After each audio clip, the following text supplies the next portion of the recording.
Pronto. Abra sua Bíblia em 1 Samuel capítulo 17. Que bom, a história das crianças é sempre uma alegria vê-los aqui entendendo, compreendendo, e a gente não poderia falar de outra história que não fosse a história de Davi e Golias. Se você acompanhou o título da nossa mensagem pelas redes sociais, pelos anúncios, o título é Quem é o seu representante? É baseado nesse tema que a gente vai trabalhar essa manhã, e eu espero que no final você dê uma resposta positiva, uma resposta que de fato possa transformar a sua vida. Antes de lermos o texto bíblico, vamos fazer mais uma oração. Maravilhoso Deus, eterno Pai, obrigado porque temos a certeza da Tua presença nesse lugar. Obrigado também pela Sua companhia. Pedimos agora que Teu Espírito Santo ilumine a nossa mente para que possamos compreender a Sua palavra. Que os meus defeitos, ó Pai, não venham impedir a Sua igreja de ouvir a Tua voz. É o que eu te peço e agradeço em nome de Jesus. Amém. Primeiro livro do Samuel, capítulo 17, a partir do versículo 1, diz assim: Ajuntaram os filisteus as suas tropas para a guerra, e congregaram-se em Socó, que está em Judá, e acamparam-se entre Socó e Azeca, em Éfes-damim. Porém Saul e os homens de Israel se ajuntaram e acamparam no vale de Elá, e ali ordenaram na batalha contra os filisteus. Estavam estes no monte do lado do além, e os israelitas no outro monte do lado da Quém, e entre eles o vale. Então saiu do arraial dos filisteus um homem guerreiro, cujo nome era Golias, de Gate, da altura de 6 côvados e 1 palmo. Trazia na cabeça um capacete de bronze e vestia uma couraça de escamas, cujo peso era de 5.000 siclos de bronze.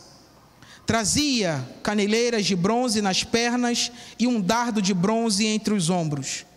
A haste de sua lança era como o eixo de um tecelão, e a ponta de sua lança de 600 siclos de ferro, e diante dele ia o escudeiro. Parou, clamou às tropas de Israel e disse-lhes: Para que saís formando-vos em linha de batalha? Não sou eu o filisteu? E vós, servos de Saul? Escolhei dentre vós um homem que desça contra mim. Se ele puder pelejar comigo e me ferir, seremos então os seus servos. Porém, se eu o vencer e o ferir, então serei nossos servos e nos servireis. Disse mais o filisteu: Hoje afronto as tropas de Israel. Dai-me um homem para que ambos pelejemos. Ouvindo Saul e todo Israel estas palavras dos filisteus, espantaram-se e temeram muito. Até aqui. Louvado seja Deus por sua palavra. Como eu disse aqui com as crianças, a história de Davi e Golias talvez seja uma das histórias mais conhecidas e mais contadas na Bíblia. Mas é interessante notarmos que muitas vezes as lições que Deus quer nos trazer estão entre linhas. E aí uma pesquisa minuciosa, uma pesquisa cuidadosa, pedindo o auxílio do Espírito Santo, a gente consegue tirar daqui mensagens fundamentais e importantes para a nossa vida cristã. Por exemplo, eu já vi dentro desse relato de Davi e Golias uma mensagem que dizia sobre a importância da confiança em Deus no sentido de liderança. Também uma das mensagens que se aplica aqui é o medo do líder Saul, porque sobre ele estava a responsabilidade de liderar o povo, e o texto diz que ele teve medo, a ponto de mandar as suas armas, as suas armaduras para Davi colocar, para Davi enfrentar o gigante. Mas hoje eu queria tirar da história de Davi e Golias, dessa ilustração, o tema da justificação pela fé. que é um tema fundamental na palavra de Deus. Justificação pela fé.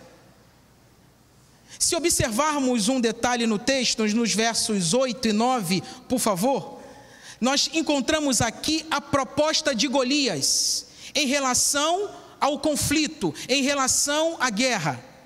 E diz assim, 8 e 9: Parou, clamou às tropas de Israel e disse-lhes: Para que saís formando-vos em linha de batalha? Não sou eu filisteu, e vós, servos de Saul? Escolhei dentre vós um homem que desça contra mim. Se ele puder pelejar comigo e me ferir, seremos vossos servos. Porém, se eu vencer e o ferir, então serei nossos servos e nos servireis. É interessante que dentro do contexto da batalha, da luta, o exército não lutaria. A proposta de Golias, ela é clara. Diz assim: escolha um daí e vai lutar comigo daqui. Aquele que vencer esse duelo é quem vai ser o vencedor de fato da guerra, e o exército perdedor será submisso ao outro exército.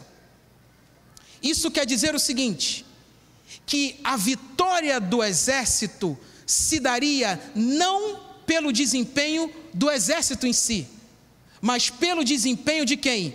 Do representante. De um lado está Davi, de outro lado está Golias.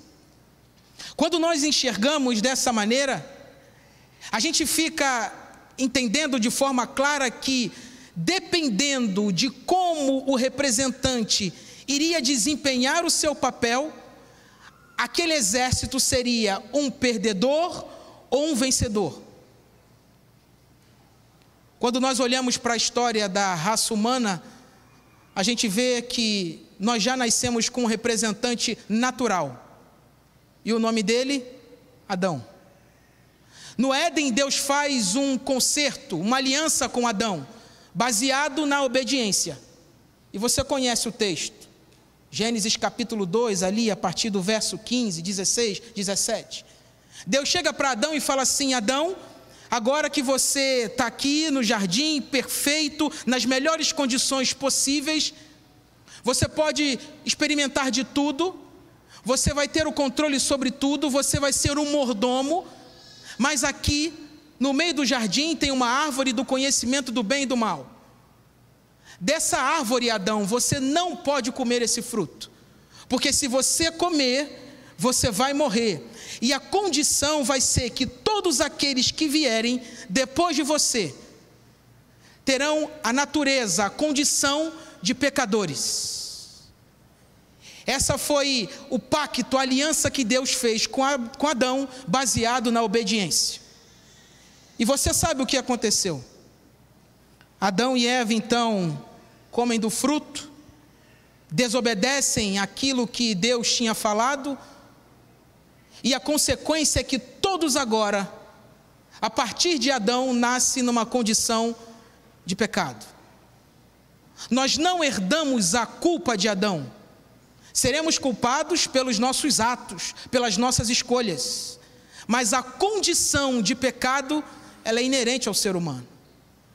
No Salmo 51, verso 5, o próprio Davi vai dizer isso quando ele diz: em pecado me concebeu minha mãe. Essa é a condição do ser humano.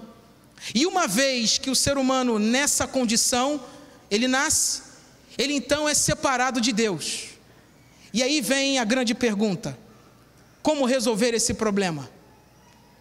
Uma vez que o homem está separado de Deus, como ele de novo pode se aproximar de Deus? O que Deus faz? Muda a lei? Não, Deus não pode mudar a lei. Por que Deus não pode mudar a lei? Porque a lei representa o caráter de Deus. E Deus não pode ir contra o seu caráter. Então o que Deus faz? Providencia não uma mudança de lei, mas providencia para a humanidade a opção de mudar de representante. Para isso eu convido você a irmos em Romanos capítulo 5, por favor. No relato de Paulo sobre esse tema, Paulo vai dizer sobre a importância de Cristo dentro do contexto da salvação em contraste com Adão. A partir do verso 12, diz assim: portanto, Romanos capítulo 5, verso 12. Portanto, assim como por um só homem entrou o pecado no mundo, que homem é esse, igreja? Adão. E pelo pecado a morte, a consequência, assim também a morte passou a todos os homens, porque todos pecaram. Alguém pode olhar para esse texto e dizer assim: não, mas eu não pequei o pecado de Adão, eu não cometi o pecado de Adão, eu não estava com Adão. Sim, mas todos nós que nascemos nessa condição, nascemos numa condição de pecadores, longe de Deus. E aí diz o verso 14: entretanto, reinou a morte desde Adão até Moisés, mesmo sobre aqueles que não pecaram à semelhança da transgressão de Adão, o qual prefigurava aquele que havia de vir. Paulo agora dá um panorama em relação à lei. Ele deixa claro que desde Adão até Moisés a lei sempre existiu. Não é à toa que no primeiro homicídio, no fato de Abel e Caim, ele sabia ali, Caim sabia que de fato havia ido contra a lei de Deus. Ela não estava escrita, mas já existia. A lei de Deus é eterna. Então, desde Adão até Moisés, a lei sempre existiu. A partir de Moisés, ela aparece escrita nas tábuas dos 10 mandamentos. E a consequência para a transgressão à lei de Deus é a morte. Mas eu louvo a Deus porque vem o verso 17. Olhem comigo. Se pela ofensa de um e por meio de um só reinou a morte, quem é esse? Adão. Muito mais os que receberam a abundância da graça e o dom da justiça reinarão em vida por meio de um só, a saber, Jesus Cristo. Eu posso ouvir um amém? Porque a condição do ser humano natural era a morte, longe de Deus. E como é que Deus resolve o problema do pecado? Enviando o seu próprio filho para poder morrer. Em outras palavras, Paulo está dizendo assim: aonde Adão fracassou, Cristo venceu. Aonde Adão caiu, Cristo foi vitorioso. Se Adão é o representante natural da humanidade, Cristo agora é o representante substituto da humanidade. E o que é isso? Justificação pela fé. Porque justificação pela fé é o desempenho do nosso representante diante de Deus. E eu preciso fazer uma pergunta para você: quem é o seu representante diante de Deus? Quem é que te representa diante de Deus? 3 anos eu trabalhei na capelania do centro médico, e o que eu mais via de forma constante eram os representantes de farmácias, laboratórios, e eles vinham representando uma marca, e fiz amizade com muitos deles. O que ele falava para os médicos era o que a empresa estava falando também. Eles representavam uma marca. A empresa não vinha, a fábrica não vinha, mas mandava o representante. A história de Davi e Golias não é sobre nós, é sobre Cristo, que vem e representa o seu povo. Para todo aquele que de fato confiar no seu poder, seja um vitorioso.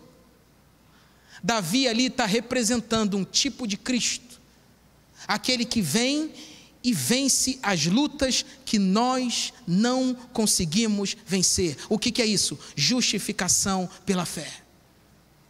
E justificação pela fé não é aquilo que eu faço, é aquilo que Deus faz. Através de quem? De Cristo. A justificação pela fé não são os meus méritos, são os méritos de quem? De Cristo. Não é a minha justiça, é a justiça de quem? De Cristo.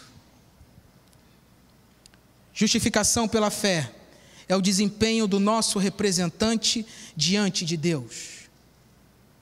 Eu vou perguntar mais uma vez: quem é o seu representante? A primeira carta de João, capítulo 2, versículo 1, se você puder ir comigo, por favor, nós já vamos voltar para Romanos.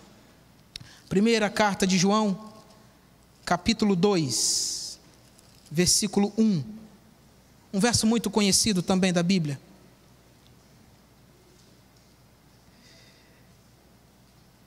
Primeira João, capítulo 2, verso 1, diz assim: filhinhos meus, estas coisas vos escrevo para que não pequeis. Esse é o ideal de Deus. Esse é o ideal de Deus. Só que é um ideal que a gente não consegue alcançar nessa vida. É um ideal que, por mais que a gente se esforce e lute, a gente não consegue. É a condição do ser humano. Mas graças a Deus, esse ponto ele dá o sentido de continuidade. Que ele continua dizendo: se, todavia, alguém pecar, temos o advogado junto ao Pai, Jesus Cristo, louvado seja Deus. Se você pecar, se você falhar, se você cair, não esqueça, você tem um advogado junto ao Pai. Isso se você de fato aceitar a Cristo como seu representante. Porque a função de um advogado qual é? É defender, é representar diante de uma autoridade, diante de um juiz. O que João está dizendo aqui e o que Deus diz para mim e para você essa manhã?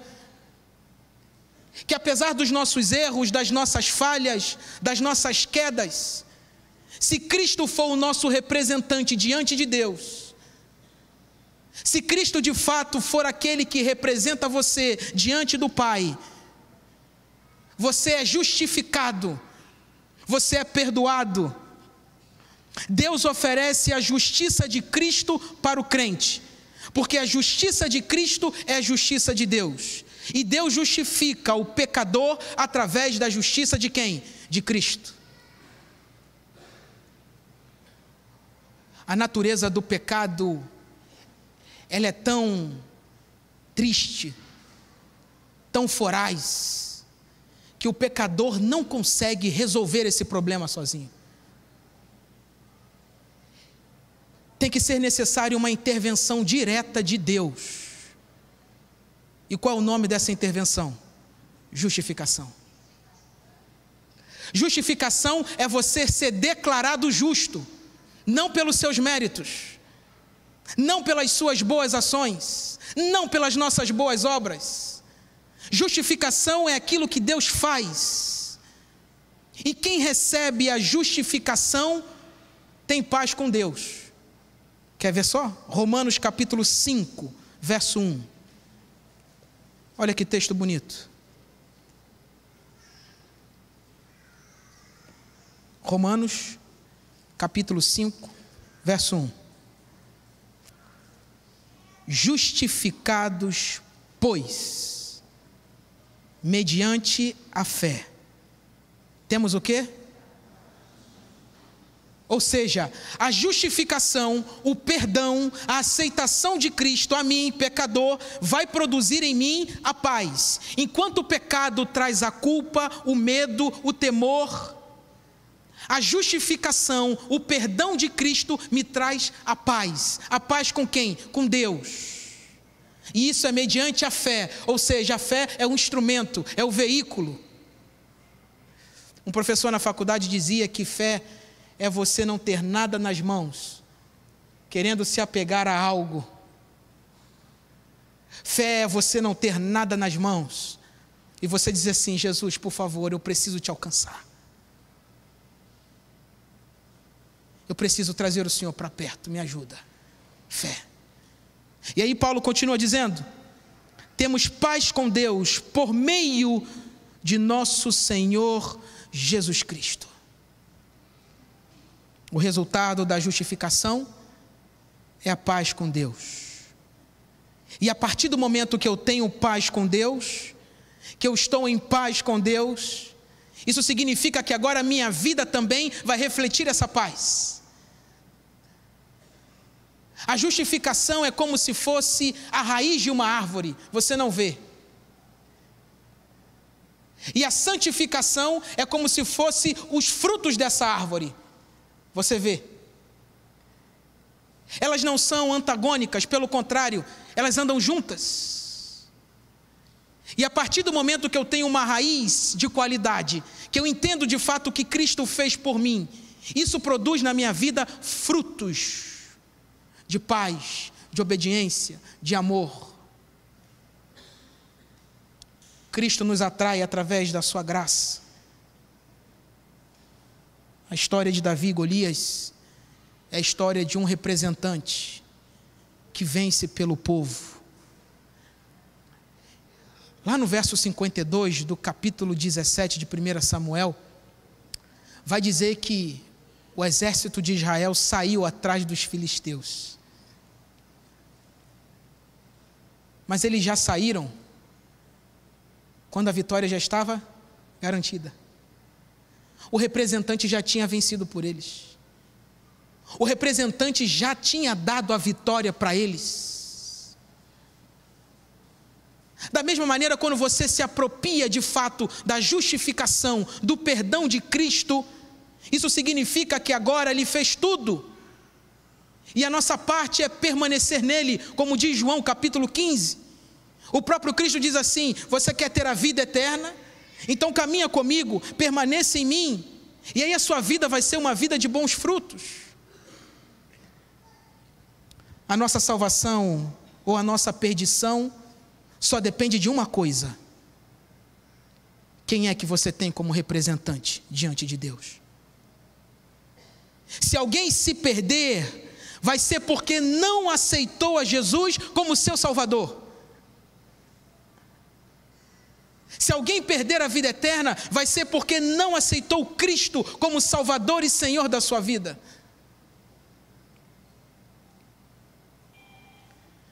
Zacarias, no capítulo 3, verso 5. Se você quiser ir comigo até lá.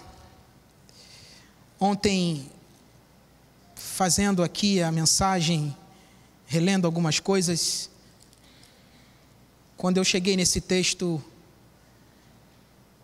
eu confesso que me emocionei bastante. Aqui na quarta visão do profeta, é muito significativo como a gente percebe o grande conflito. Assim como na história de Davi e Golias. O pano de fundo da história de Davi e Golias é o grande conflito entre o bem e o mal, entre o povo de Deus e o povo inimigo de Deus, entre Deus, o vencedor, e Satanás, o opositor, o acusador. E aqui em Zacarias capítulo 3 nós temos isso bem claro. Diz o verso 1: Deus me mostrou o sumo sacerdote Josué, o qual estava diante do anjo do Senhor, e Satanás estava à mão direita dele para se lhe opor. Em outras palavras, Satanás estava ali como um acusador. É o que ele faz quando a gente peca. É o que ele faz quando a gente falha, quando a gente erra o alvo. Quando a gente fica longe de Deus, ele fala assim: olha, para que você precisa de perdão? Olha aí. Olha a sua vida, você tentou e caiu. Você prometeu e caiu. Você é um fracassado. Satanás se levanta como um opositor, um acusador. Está vendo? Você foi para o culto sábado, para o culto domingo e prometeu, e você orou e prometeu, mas olha aí, você caiu de novo. Você promete, mas não consegue cumprir as suas promessas. Você é um fracassado. É isso que Satanás tenta imprimir. Aí diz o verso 3: Ora, Josué estava trajado de vestes sujas e estava diante do anjo. E aí o verso 4, e foi aqui que eu parei, refleti, e as lágrimas vieram. E diz o texto: tomou esta palavra e disse aos que estavam diante dele: tirai-lhes as vestes sujas. A Josué disse: eis que tenho feito que passe de ti a tua iniquidade, e te vestirei de finos trajes. E disse eu: põe-lhe um turbante limpo sobre a cabeça. Puseram-lhe, pois, sobre a cabeça um turbante limpo, e o vestiram com trajes próprios. E o anjo do Senhor estava ali. Tira os trajes sujos, coloca os trajes limpos. No contexto bíblico, as vestes simbolizam a justiça de quem? De Deus. Tire essas vestes imundas da acusação, da culpa, do medo. E coloca nele, coloca nela agora a justiça de Cristo, que traz a paz, que traz o perdão, a confiança, a esperança. Esses são os efeitos da justificação na vida do pecador. É uma troca de vestes das nossas justiças, que são carregadas de preconceitos, que são carregadas muitas vezes de acusação. E Cristo coloca agora em nós as vestes dele, os méritos dele. Mas para isso eu preciso aceitá-lo como meu representante. Como vencer o gigante? Quais são as armas do inimigo? Mentiras, chacotas, infidelidade, conformismo. E aí vem Cristo. Porque parece que esse gigante não tem como vencer. Nossas armas são limitadas. Mas aí vem Cristo. E vence as guerras que nós não podemos vencer. Cristo vence o pecado e se torna o grande vencedor. E todo aquele que crê em Cristo também é declarado vencedor, porque ele venceu.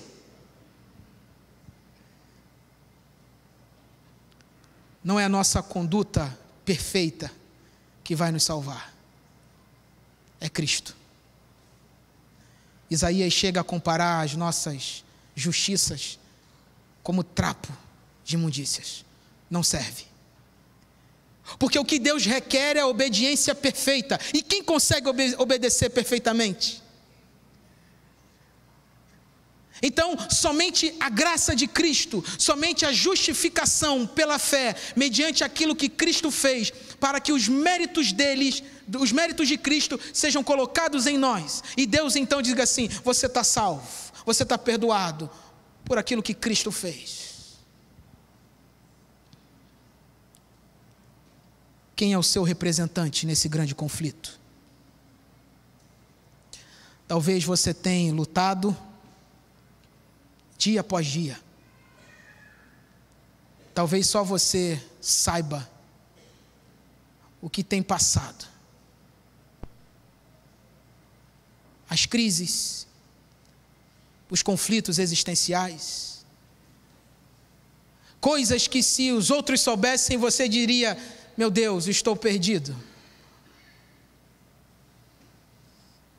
Talvez o inimigo se coloca aí, dizendo assim: aí, olha para você, sua situação. Você não prometeu lá para o pastor, para a igreja, para os seus pais? Você não disse que iria fazer diferente? Você orou ontem pedindo perdão, mas hoje você caiu de novo. Aí você olha para si e diz assim: eu estou longe. Como é que eu posso voltar? Aí vem a justificação. Deus dizendo assim: vamos recomeçar. Vamos passar uma borracha aqui. Vamos começar uma nova história. Esses são os frutos da justificação. Para você ter paz, para você seguir numa nova vida ao lado de Cristo. Quem é o seu representante? É Cristo. Quem é que representa você diante de Deus? é Cristo. Se for Ele, permaneça nele. Se for Cristo, continue com Ele. Não largue dele. Ainda que você caia, ainda que venham obstáculos na sua vida, na sua caminhada espiritual, ainda que as forças opositoras do inimigo puxem você para outro lado, permaneça em Cristo. O segredo da vida eterna é permanecer nele. Longe dele não dá. É nele que nós somos justificados. É nele que nós somos perdoados. É nele que nós somos salvos. Ele é o centro de tudo. É Ele quem troca as nossas vestes sujas, manchadas pelo pecado, manchados pela culpa, e nos dá vestes novas de salvação, de paz. Hoje é o dia de você sair daqui justificado. Hoje é o dia de você sair daqui perdoado. A Carol vai cantar, e enquanto ela canta, faça a sua oração aí. Tome as suas decisões aí. Porque o Evangelho é universal para todos. O convite da salvação também é para todos. Mas nós só somos justificados quando de forma individual a gente diz assim: Senhor, eu aceito. Não existe salvação de tabela. Cada um precisa tomar a sua decisão. Que hoje você fale com Deus, abra o seu coração, e que você saia daqui justificado, em nome de Jesus.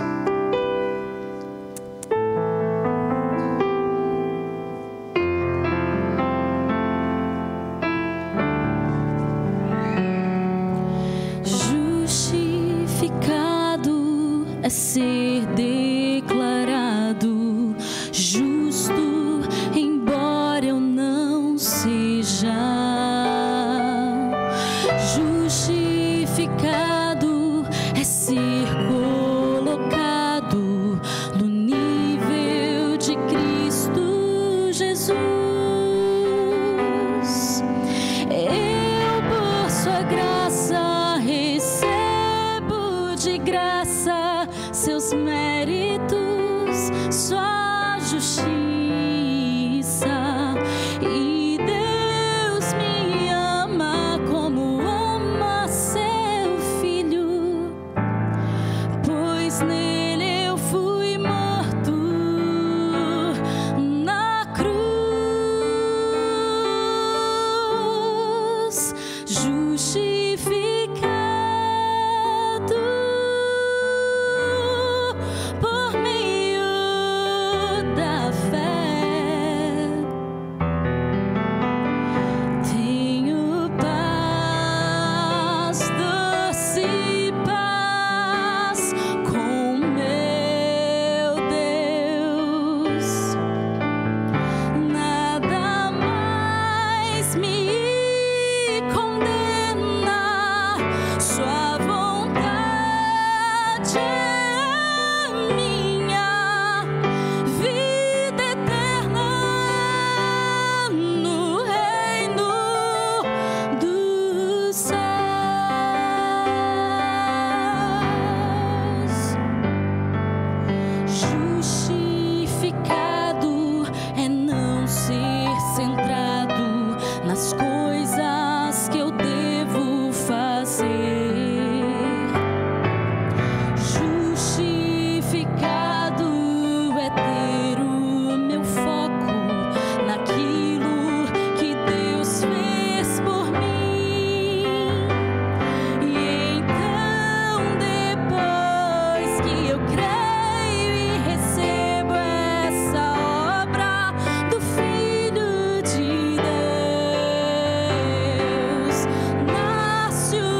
feitos, só justiça.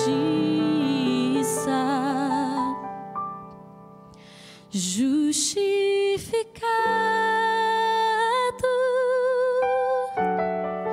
por meio da fé.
Obrigado, Carol.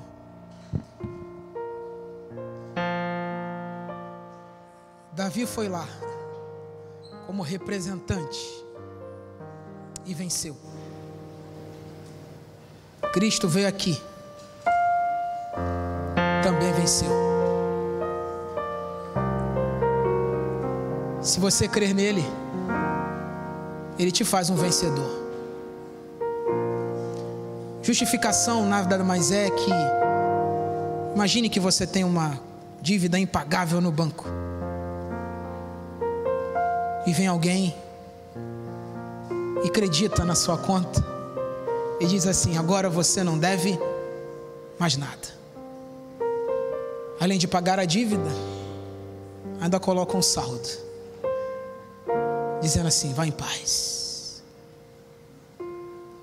Você tem que sair daqui hoje em paz com Deus, em paz consigo mesmo. Deixa o opositor, o gigante, afrontar, acusar. Se o seu representante for Cristo, está tudo certo, porque ele já venceu. Senhor Deus e Pai, nós estamos aqui na tua casa de oração. E aqui nós precisamos do teu abraço. Aqui nós precisamos, ó Pai,